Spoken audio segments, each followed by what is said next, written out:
almost everything that we do over here in trying to lead families to change their story, to break generational cycles, it starts with understanding that Satan is whispering lies to steal, kill, and destroy, and God is whispering truths to set you free.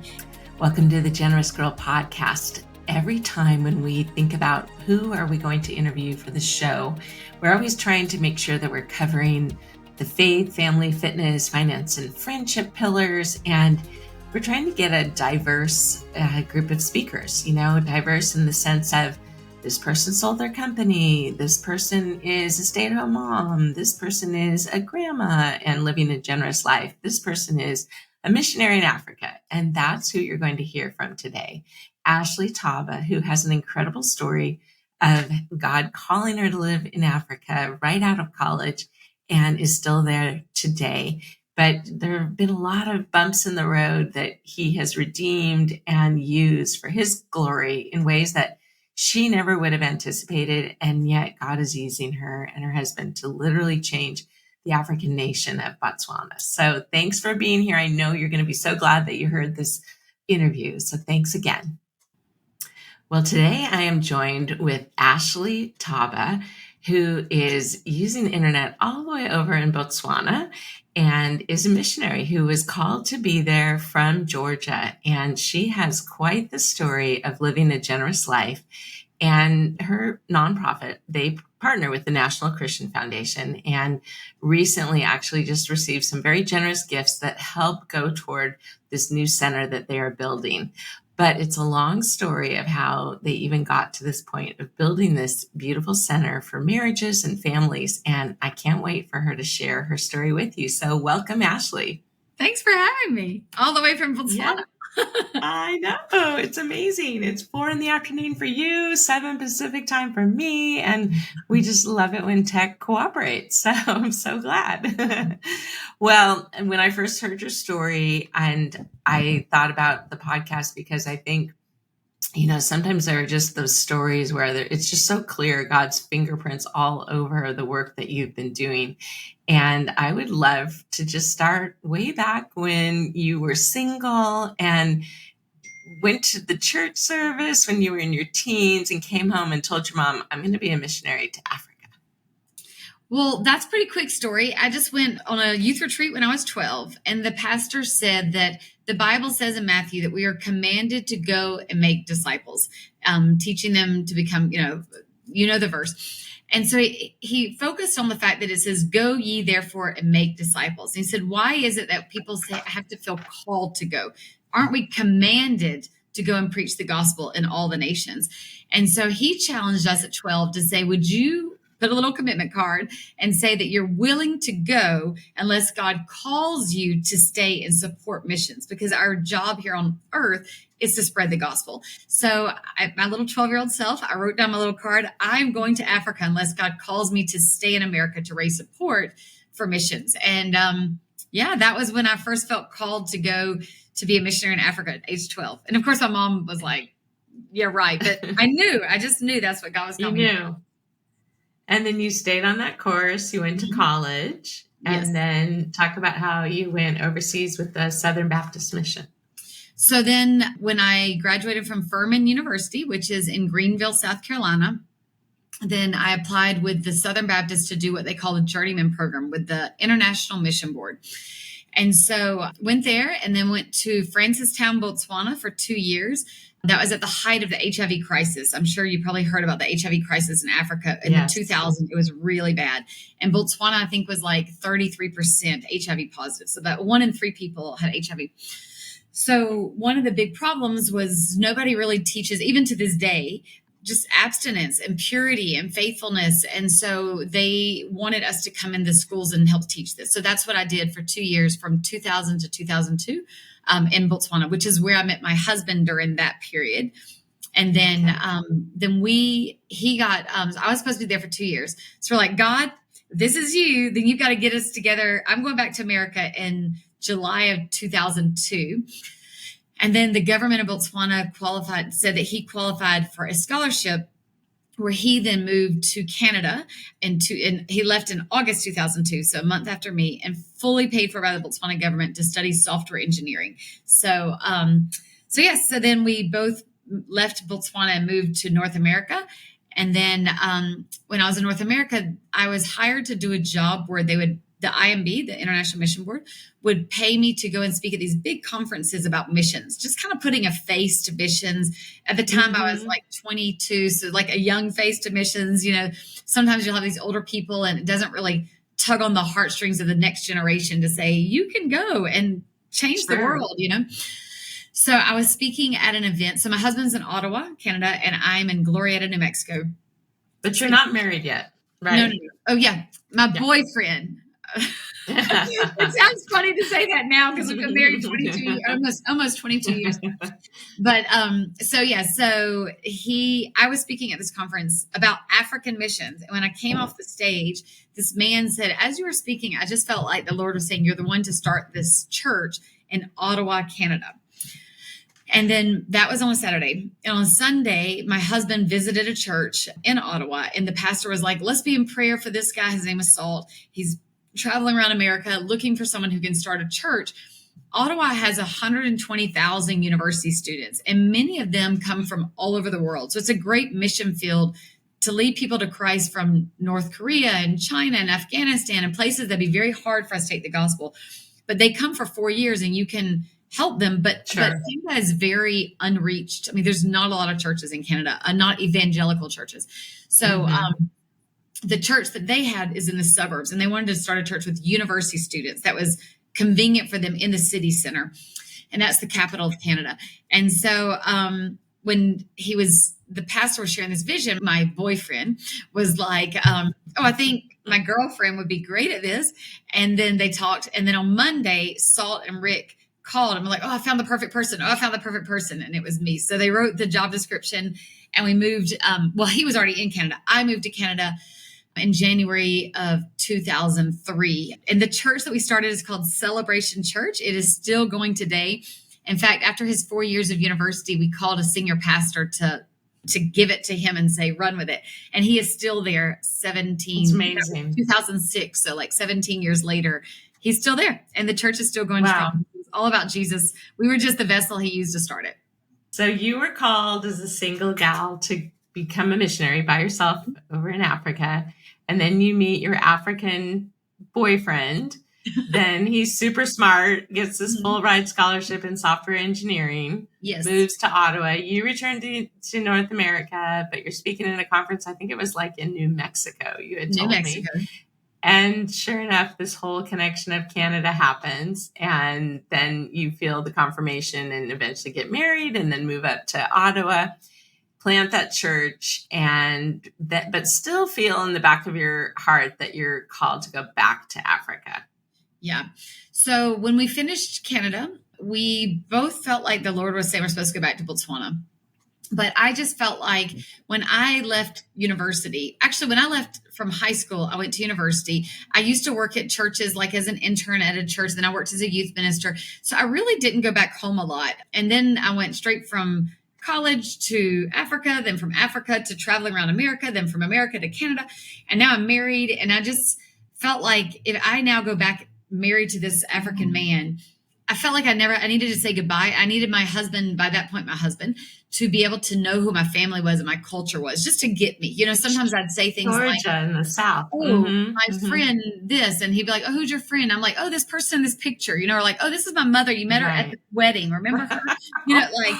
Just kind of like, just get to know life. Like, sometimes I think when you do missions, you just forget that like it's a whole different culture, and he just doesn't know, like Christmas. Like I would explain to him that Christmas is like a whole season. There's lights and there's this. See, that's a Western thing. I mean, you have to have a lot of money to put up extra electricity and extra gifts and in Africa, and that's just not really a big thing over here. Like he said, growing up, I mean, they got maybe as kids one new set of school clothes, and that would be like Christmas. Like there's no.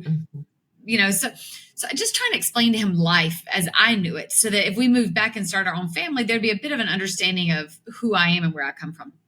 So we moved back to America, and he got a job as a software engineer, which is what he had just majored in college, making really good money. He got a green card, and we had our first daughter. So then we applied in Georgia, and we applied to go back to Africa with the IMB. Again, the great thing about the cooperative program, the Southern Baptist, is that it's fully paid. So you can just do missions. You don't need to worry about raising. That's amazing. It's really great. But one of the negatives with that is that there's a lot of rules that go with it, because now it becomes a big corporation.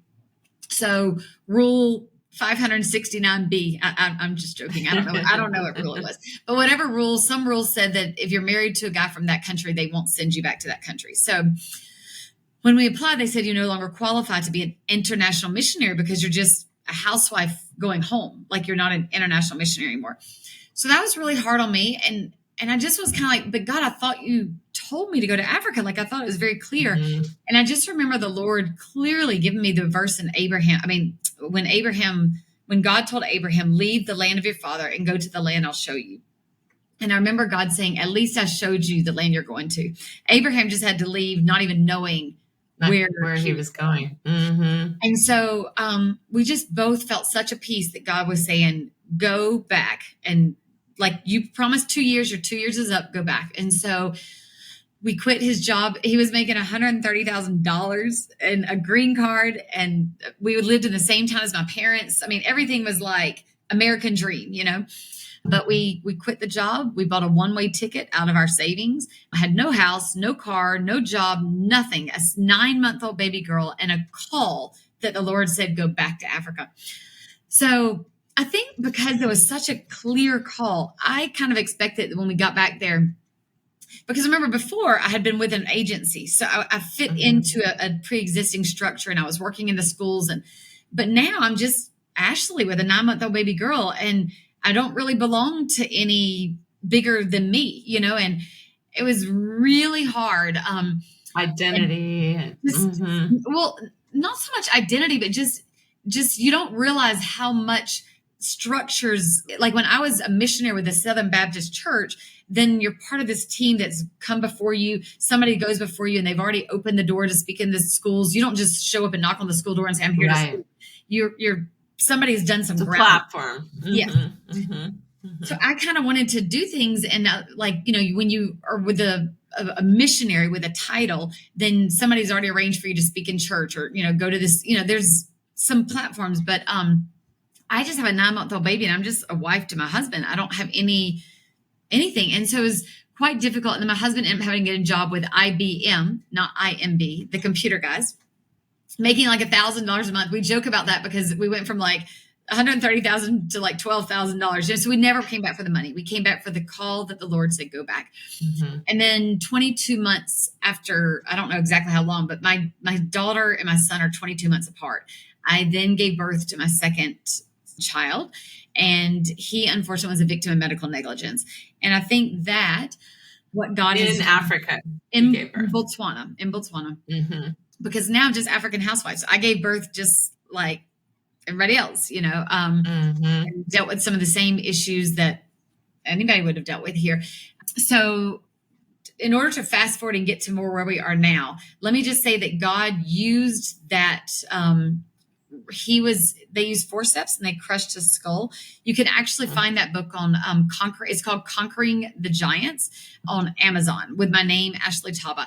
And it's the story of how they ended up basically almost killing my son. And we had to get an emergency air evacuation to get to South Africa, where they did manage to save his life, but he suffered significant brain damage. And although that didn't you have a nurse that told you when you were there? Yeah, but I'm trying not to say some of that stuff. Okay. There's parts of the story that are for private and public, just because it does involve real people, and what they did was illegal and wrong. And so I just try to be careful to protect the reputation, just so that it's just for sure. But yeah, so we that situation, I ended up writing a book about that. And then that book became a really big thing in Botswana because I kind of put a face to medical negligence and put a story. And so like the government called it a case to hang their hat on, you know, like everyone kind of knew that negligence was here, but nobody really was like upfront about it. And now I have this book, and right, so I wasn't documented. really speaking so much about the negligence in the book as much as the forgiveness, the trusting in God in hard times, how my husband and I got closer through what could have torn us apart, because a lot of couples with those kind of, tear apart. And then that's where my ministry basically started, because then all of a sudden all these moms start calling and saying, oh, my child was a victim. Can you help me? And so now everyone's coming to me. They're calling me. And so like hundreds of people have come in and out of my house for years with just helping this one with, it first started off with medical negligence, and then it moved to like sleep training. And then I had to homeschool my son because they said he was stupid, and which he was not, but he couldn't write as well as they expected. And in their box, if you don't write neatly, then there's an intelligence problem, which there's no intelligence problem. He's incredibly smart. He just had lacked fine motor skills. So I had to homeschool How him. did people find out about your book? How did you get the hundreds of people coming through your house? Well, when I published it, and then the newspapers in Botswana found out about it, they put it on the newspapers, they put it on radio, they put it on TV. They just had me like as a guest. Some of those you can go and listen to those. If you go to Ashley Thaba YouTube, you can find some of those original TV interviews and stuff on Ashley Thaba YouTube. So yeah, you can go see those. Thaba. Thaba, yes. And then basically, to skip through a lot, about 10 years of just being kind of like the family consultant. And all that was for free. That was just, I just want to be a missionary. I just wanted to lead people to Jesus. And I just wanted Botswana to become a better place, and me to do my little part to preach the word in such a way that people could experience the life that Christ has for them.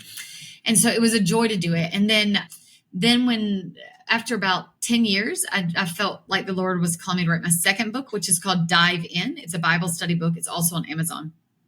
And that book was so well received that the schools used it as a character development curriculum. And so we put that in the schools. And then that led to so many like, oh, can you come speak at our school? Oh, can you come do this? That then ultimately a newspaper, a national newspaper, said there's such a need for this. And really what the need was I was teaching the Bible in practical ways. A lot of people are very like, oh, just pray about it. Oh, the Lord will take care of it. But like, what does that look like? On a, and that's what I was trying to do, is like, here's what it looks like. And when you like read a verse in the Bible and it says like, to all the saints, whatever, like, what does that mean? Like, are you a saint? And what does it mean to be a saint? Are you a saint by your works or by the Spirit? And just kind of breaking down big spiritual terms. And so they invited me to write a weekly newspaper column, which I did for 3 years. And then because I was doing it for free, because they didn't want to pay, then the nation of Zimbabwe and Zambia and Malawi and Swaziland, which changed to Eswatini when I was writing for them, all said, can you write for our countries? And so for 3 years, I wrote for 5 countries this newspaper article teaching the Bible. It was like, how does the Bible apply to everyday life? So how does the Bible apply to COVID? How does the Bible apply to, and then it was just putting scripture, but in real life. You can find some of those online as well, because they were all publicized. So then from there, of course, more media, more newspaper, more TV. And so then it just led to the country, the government of Botswana ultimately came and say, there's such a need for this. Why don't you start your own TV show? Now, I'm a missionary. I'm like a housewife at this point. Like I really am like, I'm not a TV producer. And you had your third child in the United States. Yes, and I have a third child by this So now you have 3 kids. So I have 3 kids. I'm homeschooling some of these kids. And so it just, it was like, I'm not a TV producer. But one of the biggest problems in Botswana is Botswana has an incredibly huge problem with like domestic abuse. Like 70%, I just heard of a study yesterday from, I think it was CDC, or or maybe it was World Health, but it was one of the American groups that did a survey in a village that we actually just did some work in, but they did it like a while ago. And 70% of the women say they're raped by a family member before they're 18. So, and 70%. 70%. And I know that the national statistics say that 67% of the women report being abused, mostly in their homes. So, and that's reporting. So you can probably guess that that's much higher, because not everybody goes and says what happens in closed doors. So you have this incredible problem of like just domestic abuse and rape and then 84% of the women are single mom homes. So then when you have these single moms, that sets up for a lot of abuse, because then you end up having like the mother would be gone for work, so that leaves the child alone at home. Yeah. Or because the mother can't make ends meet alone, she might have a boyfriend, or she might stay with somebody who, promises to put a roof over the family, but in exchange they might get some payment from the daughters, or you get what I'm saying. So so there's just a huge culture of abuse. Well, when you have this abuse and then there's a big problem with like physically beating. Like when I started this work, I'm kind of skipping ahead because I'm telling you about what work we're doing. But when we started, I assumed that all the abuse was men abusing women. But I've realized actually that the anger that people feel growing up like this, there's such a pot of anger and bitterness that even the women abuse the men. Like it actually goes both ways. It's not, there's probably more abuse from men to women, especially physically, but there's emotional manipulation. And you might find that the man uses his fist, but that's after years of the wife like, and then, just you're useless, you're this, you're that. And then finally one day he takes the thing. So you've got this culture of just a lot of toxicness, and then combine that with just a culture that really values silence. Like you don't need to talk about what happens. Like you should keep that inside. Like you don't, even when I was trying to write my book, there was a doctor who said, you need to learn your place. You don't talk about these things. In Africa, a woman keeps quiet. Like, and that was me when I was telling my story about Caleb, like my story. He came and told me, I need to learn my place. And you don't talk about these things. You're bringing shame. And there's just this. So you've got a culture that kind of has normalized, just keep quiet. Don't talk about it. Don't question it, which just makes the abuse more rampant, but it also makes the depression and the anger, which then means that substance abuse becomes a very big problem, because now if you don't have an outlet to talk, then you begin drinking or getting high. And then of course your education, the system of education, I don't know the exact rates, off the top of my head, but the passing rates are so low. I'm talking like maybe 20%, they're just so low.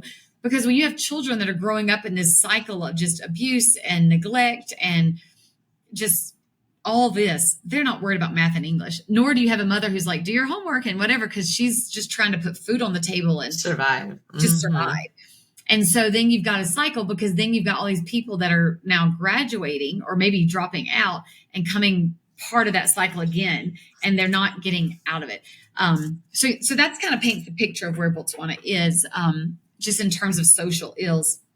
So what we realized was that if my husband and I, when we going back to the TV show, if we could try to teach people what a healthy Christ-centered family looks like, we could, like, that's a root. Like if you look at the substance abuse and the domestic abuse and the poor education and the depression and the suicides and the poor performance in work, it all stems from here, because when you have these deep emotional roots, this is a fruit of a bad root. But if you can have a strong, stable family that communicates, forgives, loves, protects, then you're less likely, you're going to probably be more likely to do well in school. You're probably going to not drink alcohol. And, all of these things kind of are roots that get fixed. So then the question was, how do we fix families at a national level? Just the two of us. So we realized that if we just tried to tell them, oh, you should do this or this, they were just going to think that we're just the same as them. We're just preaching, but we do this. So we came up with a radical idea where people could ask us questions, any question about our life and family. And we did some research to find out what are the key areas, unmet expectations, money problems, in-laws, children. So an episode on TV would be like, okay, today's topic is conflict resolution. What do you want to know? Like, do you guys fight? Like, do you forgive each other? Like, what does that look like? Or today's topic is how to affair-proof your marriage. So like they're looking at Percy, like, you mean to tell me you don't cheat on your wife? Like, so you're not tempted? You're not tempted? Do you give her the passwords to your phone? Like, and then just really just the in-depth stuff like money. Today's topic is money. Do you use joint or separate bank accounts? Like, what if your wife doesn't approve and you want to buy a big car and she says no? Are you going to do it because you're the man? Like, what does every day look like? And so we were able to intertwine the gospel, but in practical advice. Like, okay, so we're not perfect, but let me tell you what God has led us to do. Or like, you said you're a Christian, but does that change anything? Well, when my son was born, I could have drowned, but thanks to Christ in us, it actually became a place of learning about strength we didn't know we had. Like it learned, Right. like the Bible told us to be joyful always.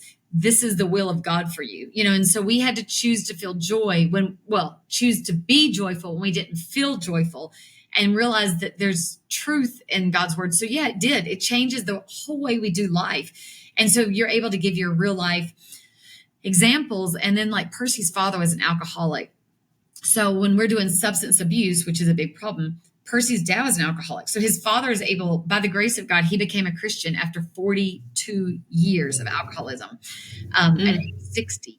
So his dad came on the TV and was talking about like why he wanted to quit, but he felt like he was a prisoner until he gave his life to Jesus. And then Percy is asked, like, how was that? And he was able to say, I hated my father. But in Christ, when I became a Christian, which he became a Christian at 15, his dad didn't stop drinking until Percy was 39. So like many years later. Many years. Percy realized the power of forgiveness. And so when he's able to share his story about forgiveness, he's speaking to all these other people in Botswana that are dealing with the same thing, but they're so full of rage and anger that you just poke them and they're going to get angry because they live with like a pressure cooker. Mm-hmm. So Percy's not preaching at them. He's sharing, I know your pain, but you can release it. And this is how. So that went really well. And then that led to the whole nation, then village by village. Well, and go ahead. Talk about how it happened during the pandemic too. And so people were just locked in their homes. And I believe it came on every Sunday evening. So it came on every Sunday. Okay, well, actually, that's actually a funny story. So we, by the grace of God, we raised the funds to produce the TV show in America. So we gave the show to BTV. BTV is Botswana Television, for free. So we told them, if we're going to give you this show for free, and the whole point of this is to change the social moral fabric of the country, you have to air it at a time that's prime. Like it has to be a time where people are going to watch it. So their prime is like 6 to 9 o'clock is like prime TV. But every slot was already full. So the news every night, the national news comes on from 7 to 8. So they said, okay, we will change the news to be 7 to 7:30 on Sunday night so that your show can come on from 7:30 to 8 right after the evening news. So the national news of the country was changed. Incredible. And we were given the slot 7:30 to 8. And so that started airing February 14th because it was a love show. It was all about like loving your family and whatever. 2020. And then in March 2020, like a month later, everyone's like locked in their houses. Everyone has to watch the news because our entire globe, everyone's home. Like the world was changing. And Botswana actually had lockdowns. Like you were locked in your house. Like you had to get a permit to leave. So everybody had to watch the show. So God used the pandemic to force people to learn about how to have a Christ-centered, healthy family in Botswana. And then the government, because they didn't have more like content, then they said, can we air it a second time? So it was the 13 episodes from February 14th to, I don't know, May something. And then they immediately aired it again, another 13 times. So it basically was on TV every Sunday night from like February to about the end of August, about 26 weeks. I might not do my math right, but it was 26 weeks. It was on TV. So when it came on the second time, organically, these groups started saying that they wanted to watch it and then talk, like form groups. Like you would talk to your cousins or your family or your neighbors or your workmates and say, let's all watch the show because BTV's in everybody's house. And then let's meet in the neighborhood or meet at work and discuss it. So there kind of was like these organic, like watching parties. And I should have brought my book here. That would have been fun to have a whatever. But anyway, but then we wrote this book. Hold on a second. Percy, can you bring the book? So they asked us, because I talk kind of fast. So they said, can you write down everything you say in the TV show in a book? And then we did that. And because I wanted to talk more about what we're doing now than all of that, basically the bottom line is that book now has become a curriculum that we have trained 29,595 people. We go to a place for 18 days, and every day we train them in a different chapter. And the last campaign we had 5,583 people every day for 18 days. We never have less than 3,000. It's so big that what we do is, and you can go to Families Foundation and watch what this looks like. When I say 5,000, you might be like, what? What does that look like? Go for yourself, Healthy Families Foundation, and go and see it. We train like for 5,583, we would train 543 every morning. So from 9 to 11, we train them on one chapter of this book. And then every afternoon, each person that we train goes out and trains their own small group. So by the time you're done, you've got these social support groups that have basically become missionaries because you share with them the gospel, you share with them how Christ centered families, and then you send them out to the bars, to the workplaces, to the prisons, to the army, to the everybody. The whole community is a part of this. And then they come back the next day. Okay, what did you struggle with? What went well? What didn't? All right, let's train you on chapter 2 and then go out. And so that's been going so well. And then afterwards, for about 6 months, we then followed them up. And one of the things we started realizing when we were following them up is that when you haven't had a father and you've been abused for so long, it's part of the reason you continue to do these behaviors is your mindset. Like you have this identity that you're not worth it, or you're not valued, or you're a failure or something. And so we realized that we needed, okay, I have one of the books here. We realized that we needed to train people in their identity, because when you understand who you are in Christ, it changes everything. So in the other book is like communication, expectations, money, parenting. So this one is how your identity changes those things. So this is more of like an in-depth biblical discipleship, teaching people how your identity in Christ changes how you spend money and how you parent and how you resolve conflict and how you're faithful in marriage. So this is currently being rolled out with about 1,000 people, and it's going really well. And this is actually being taught in 9 prisons in Botswana. And the prison commissioner actually came to see it because it was going so well. I want to just show you that. Just give me 1 second. Sure. Okay. I want to just show you this book just so you can visualize. So this is the one we teach in the 18-day campaign. This is the marriage book that is basically the questions that they asked. I don't know if you can see like the different questions they asked and then our answers. And then they also translate it into the local language. So this is in Setswana. So people, when we go to the village, can choose in English or Setswana.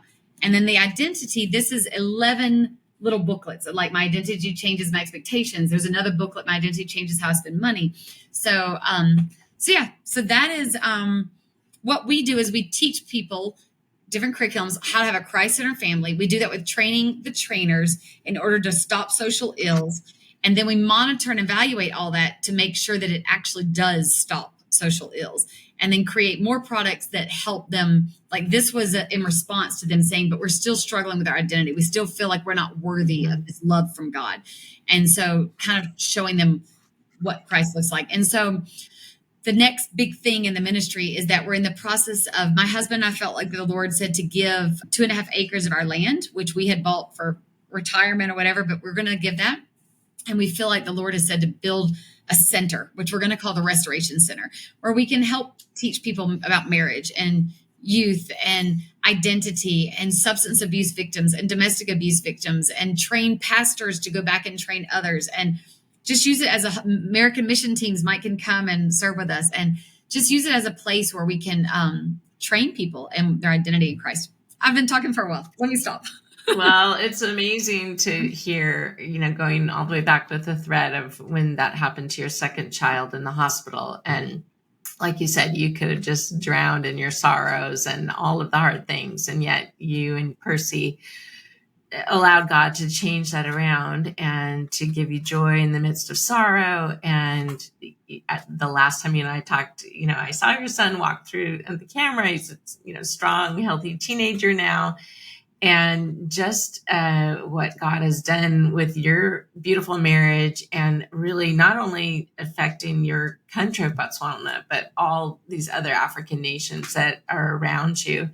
And, this podcast being the generous girl, sometimes you're called to be the missionary in Africa, and sometimes you're called to be really great at making money in your career in the West, and being generous and supporting people like you, and what, this vision that God has given to you, and the timing of the pandemic where people are in their homes, they had no choice but to watch television, and there you were in their living rooms every Sunday night. It's just remarkable. And then, one of the sponsors of this podcast is the National Christian Foundation. So we have over 90,000 organizations on our platform, and people can give to your organization as one of those 90,000. And, they can be here in America and hear your story. And as this next chapter opens for you, as you're raising these funds, for this restoration center,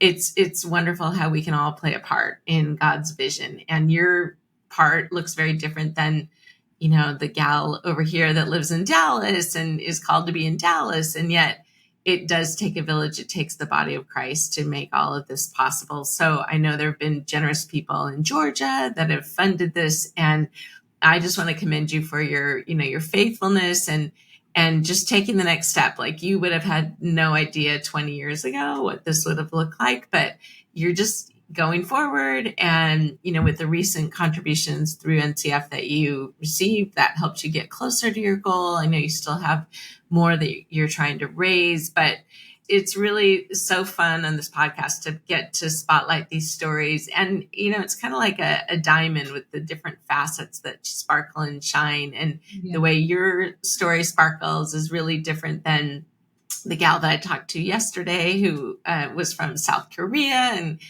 called to come to New York City and lost her father a year into, living here, and just all the stories and all the things that, if we were to write our life story when we were 5 years old, we would have no idea what chapter 10 is going to look like.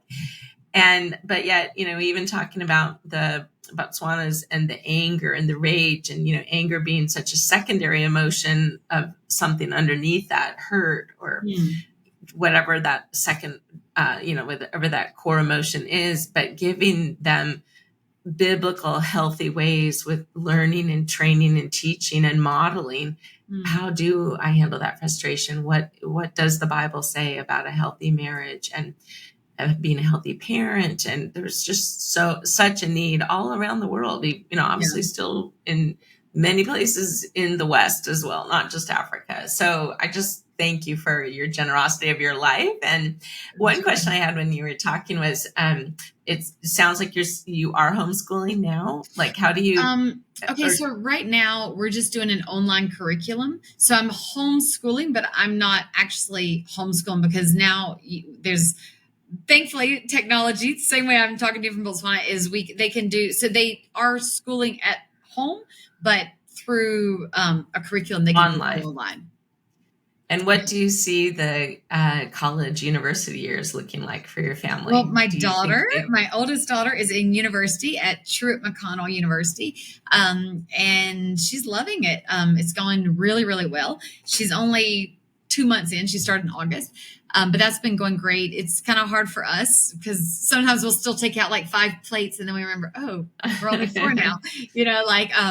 It's been an adjustment, but she's done really well. And it has been hard, because she didn't have some of the dual enrollment that seems like everybody in America does. And so she's having to do a lot more classes than all of her friends. And there's been a few, whatever, but all in all, it's correct. Yeah. But all in all, it's going great. She was prepared. She, by the grace of God, is ready. And we are here and she is there and she's thriving and she's doing well. That's wonderful. We're very proud of her. So hopefully, by the grace of God, Caleb, we speak life into the vision of where we hope he'll be. One of the big issues that we're praying through, and I'm always kind of careful how I talk because I don't want to say, I want to share the reality of our story, but also not glorify that to the point that I speak that as his identity. Mm-hmm. He is still suffering from seizures, which are pretty bad due to some of the brain damage. But Romans 4 is a verse that we claim, like Sarah's womb was, according to Romans 4, as good as dead. But the Bible then says, Abraham believed that God could bring life to the dead and call things that are not as though they were. And against all hope, he believed in God. And so we're just believing that although huge chunks of Caleb's brain have been declared dead. Like actually they're just holes. They just say they're like cystic spaces is how it reads on the MRIs that he gets. We believe that God can call things that are not as though they were and bring life to the dead. And he can still bring healing into Caleb's body. And we just don't want to declare a future of disability in a child that is a temple of the Holy Spirit. But having said all that, we don't know what the college years, to answer your question, will look like, because like Anna Catherine has a car and she can drive, but Caleb, as long as he's still having seizures, won't be able to do that. And so some of his reality, we don't know. That'll be in 2 years from now. And we're just having to take our thoughts captive, like Second Corinthians. Day by day. And take them day by day and say, I'm not going to worry about tomorrow because tomorrow has enough worry of its own. I don't know what that's going to look like for him, but he's intelligent. He's doing well. He's making straight A's. I mean, he's doing great in school. It's just, we're going to figure out what independence looks like for him. And I'm just not going to worry about that tomorrow because it's not commanded not to worry about tomorrow. No, that's right. That's right. Oh, well, so great having this conversation. And I just really appreciate your heart and how God, your mom is able to say at 12 years old, okay, or 13 years old, you're called to be a missionary, and struggle with her own brain and heart around that and supporting you, as you go overseas. So as we wrap up, I always like to have the guests share favorite Bible verse and then any current book you might be reading or one of your favorite books. And I don't know if you have any online bargain that you want to share with people in the West, but we'd love to hear it. Okay, so you said favorite Bible verse. I think right now it's 2 Corinthians 10:5. I just referenced it a minute ago. Just that we battle not against flesh and blood, but battles against principalities, and that we have divine power to demolish strongholds, and we can take captive every thought. Almost everything that we do over here in trying to lead families to change their story, to break generational cycles, it starts with understanding that Satan is whispering lies to steal, kill, and destroy. And God is whispering truths to set you free. And you have to learn to identify what are those strongholds that are pulling you this way and say, no, it is for freedom that Christ has set me free. And I want to move into this world, but it starts with how I think and what I dwell on. And knowing that we have divine power to demolish those and break those generational cycles. So I'm experiencing that every day, learning the power that is within me because of the power of Christ. I'm trying to teach that to my children. I'm trying to teach that to the people we work with. So yeah, I think that's probably a favorite verse right now. Reading, we do not have a lot of time for reading. We are having to write these books. So we have about 1,000 people that are currently going through these. They are the more advanced. Some people take longer because they take longer to talk through some of the points. Some of the more advanced groups are like on book 5, and my husband and I are still writing book 7. So we're like having to we can't rest because as they finish, they want the next book, and we're still writing it. So there's not a lot of free time there. I can't remember if there was, you can get this book. You said online bargains. This book is for sale on Amazon as well. I think it's called Making Marriages Fun, or maybe talking about the Tabas. I'm not sure, but you can look up my name. I think you'll find it. This would be a great book for anybody who's preparing for marriage or just a married couple that wants to just get practical Christ-centered advice to make the marriage a bit more exciting. Because it's just a real life story of just real people's questions. Well, I also love just how, we didn't even talk about it, but how your husband was a software engineer. And then through all of this journey, now you're able to both do this full time and have a staff that works with you. So that's also really redemptive and amazing part of your story. And I think just kind of going back to what you were saying about the generous life, I also would love to take that as an opportunity to say that we really appreciate, because we do have to raise all the support to do all of this here. We raise it in America through Healthy Families Foundation. But I also just want to say one of the things that to the lady who's in Dallas and feels like, oh, I'm not going to Africa. I just want to tell you that I get the privilege of being here, by the way, in this hot place, but just the joy of seeing God work. But we could not do what we do without those donations. So It really is a partnership. I agree. I don't know if you remember that song by, I think it was Ray Comfort or something, thank you for giving to the Lord. Do you remember that song? Mm-hmm, I do remember that. Thank you for giving to the Lord. Totally. I think about that often. We could not do what we do without people that give. So I just want to just affirm those people not to feel guilty that you're not part of missions. When you're giving to organizations, we are able to do what we're called to do because of you. So yeah. That's right. And whether it's money that's in your donor advised fund, you're granting to your nonprofit, there are also ways you can use those funds through the Impact Foundation and do investing in for-profit opportunities in Africa. So it's just whatever God is laying on your heart, wherever you are, and taking that next step. And that really is the goal of this podcast, is hearing stories like yours, helping to educate, empower, and equip the listener to hear from God. What does he want her to do? And then take that next step. So thank you so much, Ashley. Such a beautiful story, beautiful person. I'm so glad to have the privilege to meet you. And I really appreciate your generosity in being on the Generous Girl podcast. Thank you for having me. God bless. God bless you. Absolutely. Okay. Thanks. You. Thanks so much for joining us today on the Generous Girl podcast. We're so glad that you're here.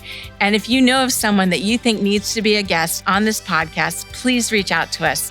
New episodes are released every other week, and you can follow us on YouTube and on all platforms. Thanks for being here, and we'll see you next time.